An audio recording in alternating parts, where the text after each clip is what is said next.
Hello, it's session 4, Newton's third law and weight. Define weight. Well, I always do my definitions based on the equations. So the equation for weight equals mass times by gravity. To do the definition, just put everything equal to 1. So I'll have a weight of 1 Newton if I place 1 kilogram of mass in a gravitational field of strength 1 Newton per kilogram. It's a downward force when you place a mass into a gravitational field. What is the weight of a 50 kilogram person on Earth? So weight equals mass times by gravity, which equals 50 kilograms times by 10 newtons for every kilogram. So that's 500 newtons of downward force. Describe how we can measure a person's weight. Put them on some scales. What happens to weight if we increase the gravitational field strength? So weight equals mass times by gravity. If the gravity gets bigger, that's going to make the weight get bigger. What is Newton's third law? Every action has an equal and opposite reaction. What is an action-reaction force?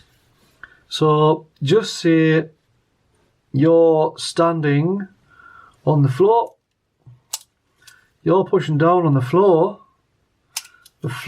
will be pushing back up on you. The force upwards will be the same size as the force downwards, but it'll obviously be opposite in direction. What does equilibrium mean? It means everything is in balance. Like if you're on a seesaw and the seesaw is balancing. It's not moving up, it's not moving down, it's balanced. That's in equilibrium. The diagram shows the forces acting on a car, which is travelling along a straight road. Right, there's Newton's third law, isn't it? The reaction force compared to this weight force going down. Right, I've got a driving force of 800 newtons to the left and only a drag force of 400 newtons to the right. The size of the resultant force on the car is 350 newtons. In which direction is the resultant force? Well, to do the resultant forces, it's just like tug of war. These two forces are going opposite. One team pulling to the left with 800 newtons, one team's pulling to the right with 450 newtons. It's obvious that this team pulling to the left is going to win. And they're going to win by 350 newtons, which is what it's already told us, so we didn't need to work that out. But we do know it's to the left. Complete the sentences by putting a cross in the box next to your answer. The car is, well, it'll be accelerating because it's got a forward force bigger than the backward force. To be decelerating, it would have to have a bigger backward force. To be moving at a constant speed, the backward force and the forward force would have to be equal. And if it was not moving, the backward force would have to be equal to the forward force. And it would have to be initially not be moving. It said that this car was already travelling. The mass of the car is 625 kilograms, so write down the mass when you know it. Calculate the weight of the car, so the weight is our target. And it tells us the gravitational field strength is 10 newtons per kilogram. Is there an equation connecting these three things? Yes, there is. Weight equals mass times by gravity. So let's just stick the numbers in. 625 kilograms times by 10 newtons per kilogram. That's just 6,250, and that'll be newtons.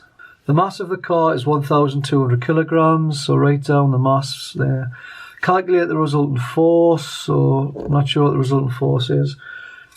On the car, required to produce an acceleration of 0.8 meters per second squared. So this is actually Newton's second law, which we covered in the last session. force equals mass times by acceleration, which is 1,200 kilograms, times by an acceleration of 0.8 meters per second squared. And that's going to be 960 newtons worth of force is required to make a car of that mass accelerate by that much.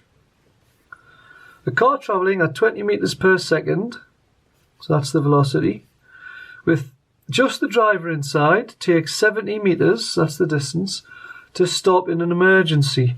The same car is then fully loaded with luggage and passengers, as well as the driver. Explain why it will take a different distance to stop in an emergency from the same speed. And this is worth a whopping 6 marks. Right, well, the mass is clearly bigger, so the kinetic energy will also be bigger. I'll get 1 mark for that. If the kinetic energy is bigger, that means the momentum will be bigger.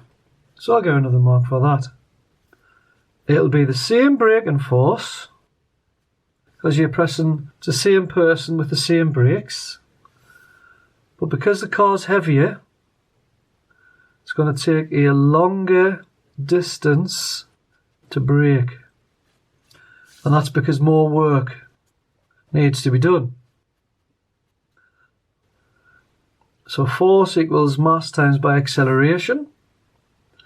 So we've got the same force, but a bigger mass. So if I rearrange that, acceleration, it's going to be the force over the mass. So it's the same force, but a bigger mass. So we could say the acceleration will be smaller. Or in this case, the deceleration, because it's slowing down, not speeding up. And you might also say the driver could be distracted because there's more people in the car. If you did want to back up this statement, energy transferred equals work done, which equals force times by distance. So because there's the same amount of force, but the energy is bigger, that means the amount of distance required in order to do the work on that force is going to be bigger. And that's the end of session 4. Thank you very much. Want to see more videos like this? Subscribe to my channel, GCSE Physics Explained. Thanks very much, and bye for now. Work hard and be nice.